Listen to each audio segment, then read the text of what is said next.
Sister and welcome to Eeshkutti kitchen. இப்போ நான் சேமியா செய்ய போறேன். எல்லா அம்மாங்களுக்கும் சேமியா பண்ண தெரியும். பட் என்ன மாதிரி சின்ன பசங்களுக்கு தெரியாதுல்ல. அதனால இப்போ நான் சொல்லி கொடுக்க போறேன். வச்சுக்கணும்.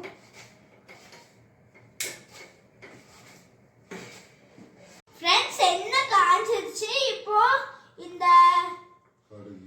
கடுகு சீரகம் உளுத்தம் பருப்பு இப்போ கடலை பருப்பு போட போறேன்.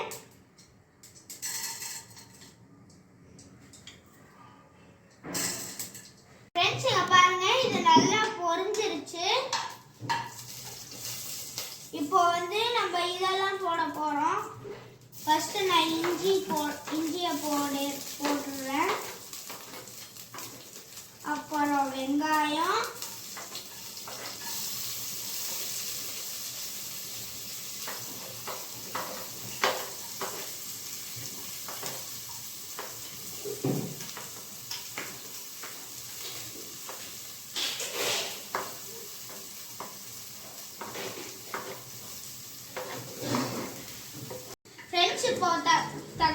இப்போ வெங்காயம், கருவேப்பிலை, இஞ்சி, பச்சை மிளகாய் எல்லாம் வேகுது.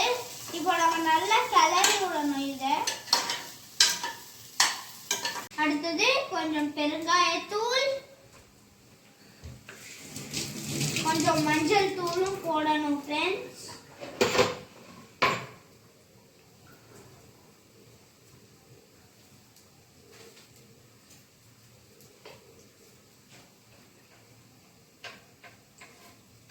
இப்போ தேவையான உப்பு போட்டுக்கிட்டு நம்ம மறுபடியும் கலரணும் ஃப்ரெண்ட்ஸ். இப்போ நான் மஞ்சத்தூள் போட்டிருக்கேன். நல்லா மஞ்சள் கலர்ல ஆயிடுச்சு. இங்க பாருங்க. இந்த ஸ்டேஜ்ல நம்ம கொஞ்சம் பட்டாணி என்கிட்ட கொஞ்சம் பட்டாணி இருக்கு. அதை போட்டுட்டு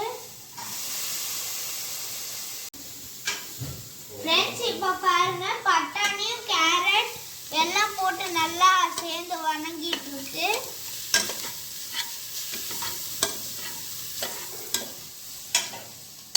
ஃப்ரெண்ட்ஸ் இப்போ 2 கப் தண்ணி ஊற்றிக்கலாம்.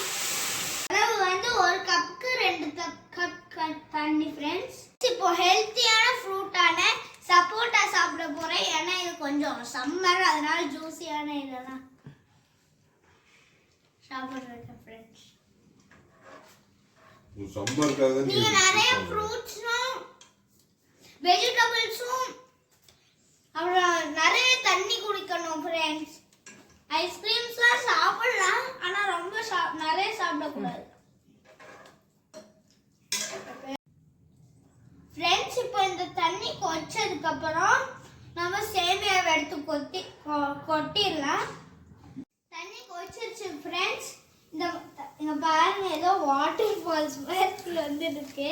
இப்போ நான் சேமியாவை கொட்ட போறேன். நாங்க கிட்ட சேமியா இருக்குல்ல, அதனால நாங்க இதை ஃபுல்லா கொட்ட போறேன். இன்னொரு பேக்கெட் சேமியா கூட இருக்கு. தேவைப்பட்டுச்சுன்னா அதான் போட்டுக்கலாம். கார்னிஷிங்க்கு கொத்தமல்லி தலையை போட்டு மூடி வச்சிடலாம் ஃப்ரெண்ட்ஸ். அவ்வளோதான், சேமியா ரெடி.